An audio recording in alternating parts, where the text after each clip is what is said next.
So for a long time, Rocksteady has been one of my favorite game developers for many of us. We love the Arkham Asylum games, to be honest, those 3 games. And then even the 4th one that they didn't do. I love a ton. It made me excited to see what they were going to do next, because they nailed Batman and made probably the greatest superhero video. The game trilogy of all time, and so many of us were pumped when we heard they were doing Suicide Squad. But the more that we've seen it, the less impressive it's been. It's kind of given us the Avengers vibes, and not in a positive way, and I've been trying to hold out hope for this thing. But I learned about something today that has completely dismantled my excitement for this game, and until it's changed, I won't be picking it up at all. And so I wanted to share it with you guys as to what I heard about this Suicide Squad game and something that you should be aware of, because I think this is really bad, not just for this game, but for the industry in general, and I think that until it changes, I wouldn't recommend that you buy it at all. And so the thing that I learned of this morning, as I was reading an article, was that Rocksteady is requiring for you to play Suicide Squad. You need to always be online, even when you're playing single player completely alone, all by yourself. This is bad. This is bad for multiple reasons. One, it means that you need an online connection just to play a single-player story-driven game, which is very bizarre, and the reason why that's bad is because 1, obviously not everybody has access to great internet all the time, and so it puts up a barrier, but 2, and the biggest reason, is we've seen stuff like this before with like PlayStation's attempt at Call of Duty Battlefield back on the PS3.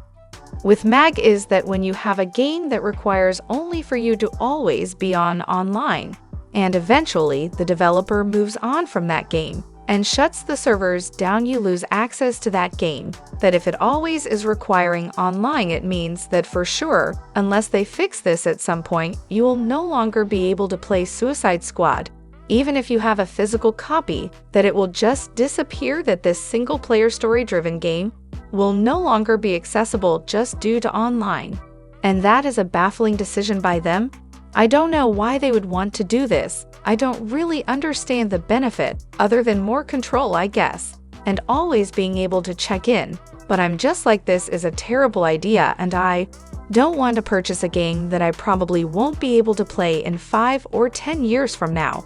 Especially a game that's not like me, cuz when you released, if you don't know what it is, it was PlayStation's attempt at a Battlefield, essentially that there's some kind of understanding that when you purchase a game that's always online, that's a big multiplayer game like the new Modern Warfare and stuff, that there will come a point where those servers will be shut down, it'll be useless. And to be honest, it's kind of ridiculous that I know that eventually Modern Warfare 3 that just came out will one day be just a brick because the single player was terrible, and there will be no online, that you will have spent $80 on a game that you can no longer play anymore, which is kind of crazy, but it's part of the world we live in. And so some point Suicide Squad, unless they re-release it constantly on every console, won't be playable.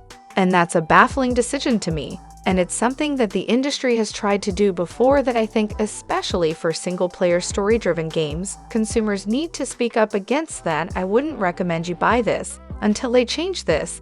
That much like how the Xbox One originally was trying to get everybody to always be online in order to access their games, people rebelled, and it made Xbox change that feature and become far more consumer-friendly. I think with Rocksteadying this game that we should do the same, that until we find out things like this are fixed, I wouldn't recommend buying it. I mean, you can do what you want with your money, but I know what I'm going to do with mine, and I just don't feel comfortable giving them my $80 for a game that I'm not going to be able to play in probably 5 or 10 years when they shut the servers down. And if this game is terrible and doesn't sell well, those servers will get shut down quick. And that's the part that scares me the most, and so I hope they change it, Rocksteady. So what is your opinion? Do you think this game is really worth it? Do you want to buy this game? Let us know in the comments section.